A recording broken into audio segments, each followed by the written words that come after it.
Ladies, I think we accidentally started a war. I genuinely think we have created a problem here. After years and years of women being quite vocal, at least some women being quite vocal about their preferences for taller men, men over 6 feet. How tall are you? 5'9". What's the minimum height that you would date? 6'4". How tall are you? 5'6". What's the minimum height that you would date? 6 foot. How tall are you? 5'7". What's the minimum height that you would date? 6'2". I think we accidentally poured gasoline on this whole gender war thing, or accidentally, at least accidentally. Well, now we have resentment, bitterness, and frustration that men have built over time, and now they have decided to fight back. They have decided to put women back in their place again. They have decided to humble women. From what I could see, the trend was largely framed as payback for the term manlet, a term that has often been used online to mock short men, and more specifically, short, misogynistic men. And that's what I found particularly interesting. For years, many men have argued that it was unfair to be judged for something they simply couldn't control,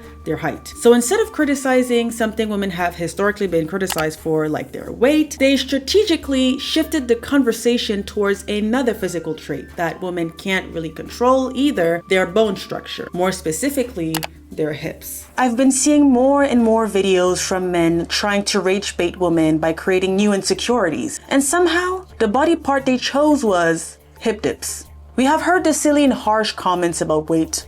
Was getting a little bit old, you know. We've been hearing this for about, what, decades? Centuries? I don't know. Well, you know, we got used to it. Fine. Boobs, thighs, waist, we've heard it all before, right? But hip dips? That's where we're at now?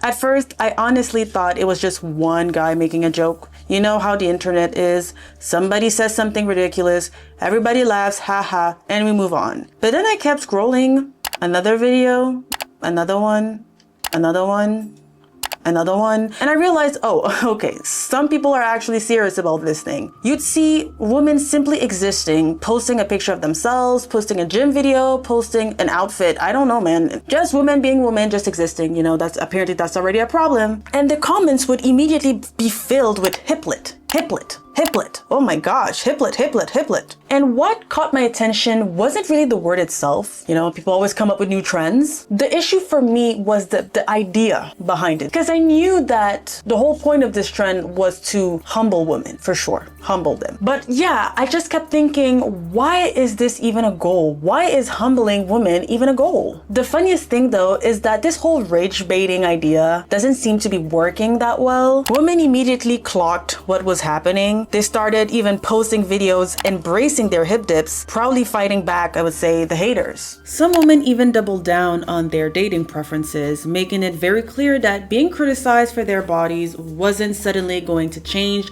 who they were attracted to. If anything, many of them argued that not fitting someone else's preferences didn't mean that they had to change their own. Because once you close TikTok, you know, you put your phone down and you actually go outside, you actually touch some grass, you realize that it's not that deep. I mean, everybody has hip dips. Men have hip dips, women have hip dips. You know, men, for some of y'all making these trends, I'm talking to you. Your crush probably has hip dips, okay? Your girlfriend probably has hip dips. Everybody has hip dips. That's just how the human anatomy works. And while I'm just watching all of this unfold, I started thinking, how did we get here? Why did we get here? How is it that every few months women get handed a brand new insecurity? Yesterday, I think it was thigh gaps. Today, it's hip dips, and tomorrow it might be earlobes or elbows. Don't act like that cannot be a possibility though. At this point, nothing surprises me. Nothing surprises me. All of this reveals just how heavily women's bodies are scrutinized, how every little body part can become public discourse overnight, how women's bodies are constantly evaluated, picked apart, objectified, almost treated like products, admired when they fit the fantasy, criticized the second they don't, consumed and completely discarded the moment they stop serving that fantasy. Even today, hell, you can't even be a fictional character without your appearance being the center of conversations. I've seen this specifically in the gaming world as a fan of horror games. I usually try to ignore it, but Yeah, unfortunately, in the gaming industry, or at least in the gaming world, the dislike of women, the hatred of women can be so intense sometimes. That's literally how I discovered some of these games, like God of War or Tomb Raider. Not saying that these games are inherently misogynistic, I'm not talking about that, but I'm talking about the conversations surrounding these games, especially recently. I remember seeing everybody talking about God of War on IG threads, on Reddit, and not understanding what was going on. I was like, damn, what happened? Like, did they mess up the plot? Was the ending disappointing or something? I don't know, man. Were the characters not well developed? Turns out the controversy wasn't really about the game. The controversy was that Lofi, I don't know how to pronounce it correctly, Lofi was just not attractive enough. Apparently. I had to go check and Google her. I had to Google the character because I was like, this cannot be that bad. So I did Google her. Turns out she is just a normal looking woman, just a realistic woman who has lived, who is a mother, who has survived past 25 because apparently that's a crime. Woman's biggest crime, apparently. I'm just here thinking like, you guys made all of that noise for this. We are complaining about a woman's looks that is not affable enough. I'm just sitting here thinking, are we here to play the game? Or are we here to watch corn? Because when I play a game, I'm focused on the plot. Well, I don't think we have the same priorities here. And don't even get me started on Lara Croft. Because I think as women, we all kind of collectively knew Lara Croft as the hot female video game character. I believe over time, as society became more progressive with the rise of feminism and body positivity, developers decided to redesign her and maybe cater a bit less to the male gaze, especially with the increase of female gamers. You know, female gamers like me, you know? They gave her a more realistic body, a more realistic face. She looked like someone who actually spends her life climbing mountains and getting into fights and trying not to die every minute. You can tell I never played that game. You know, I don't know what she does. I just know that she looks strong and I should have done more research, I'm sorry. And now people are complaining about the fact that she isn't attractive anymore. I also find it very funny how over the years, the more realistic Lara Croft became, the more practical her design became. She slowly started wearing more clothes, more gear, and honestly, that kind of makes sense. The original design became iconic, sure, but it was also very much a product of its time. So seeing her evolve into someone who actually looks equipped for what she's actually doing, never really bothered me. But again, the conversation kind of always shifts back to her appearance because somehow, no matter what version of Lara Croft you give people, a part of the conversation always comes back to whether she's attractive or not, or whether she's attractive enough. Is it that deep? Really, is it that deep? Honestly, that's even one of the reasons why I slowly stopped watching some anime, because at some point the over-sexualization gets so ridiculous that it starts taking me out of the story. I'm trying to follow the plot and somehow every female character looks like she got dressed by the male gaze. Can we focus on something else?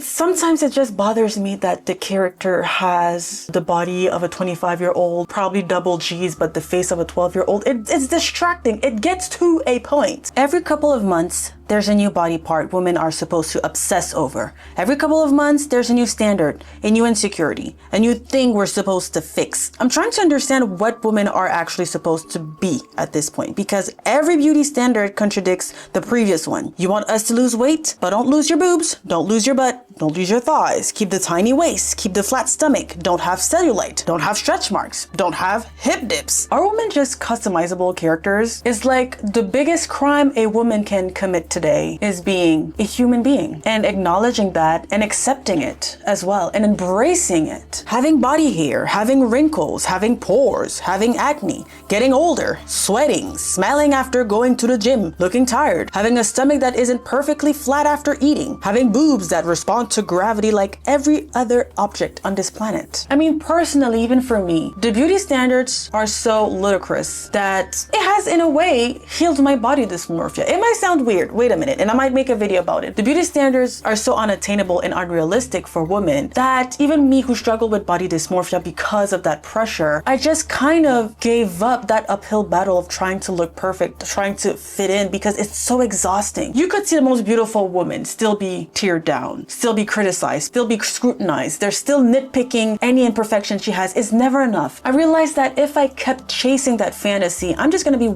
wasting my life for something that is not even attainable in the first place. And for what?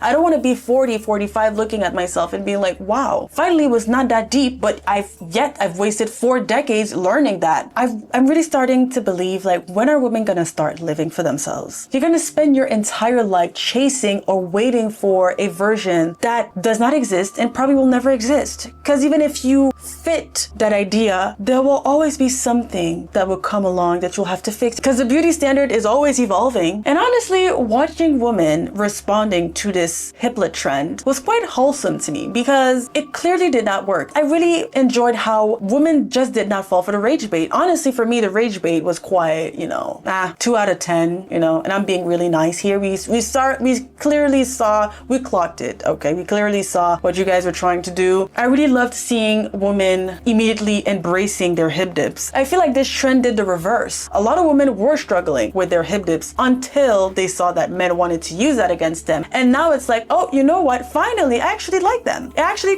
had quite a reverse outcome, a reverse effect. We're getting somewhere. We're progressing. We're going somewhere, Women are starting to realize that appearance shouldn't take over their lives. So we're getting there. But do I think that we've solved the problem? Not really. Not necessarily. Look around, cosmetic procedures are, becoming more common than ever. GLP-1 medications are everywhere. People are really attempting to be skinny by any means. Body positivity isn't as present as it was before. The impact has decreased over time. I feel like it's not as relevant as it was before. Sometimes it honestly feels like women are under more pressure than ever. But I do think that times are changing a little bit, at least on the individual scale. Honestly, I still think that's progress. Anyways, let me know what you guys think. What do you think about this whole hiplet trend? And if you guys actually had to rate the rage bait attempt, how much would you rate it on a scale of 1 to 10? Because again, for me, that was a 2, and I'm being very generous. Very generous. If you enjoy these conversations, women, identity, race, relationships, religion, purity, culture. I talk about a lot of different things. I just talk about society. Then feel free to stick around, because I'll be having a lot of these conversations. I will be having a lot of these discussions on this channel. If you resonated with this video, don't hesitate to like and subscribe. Thank you.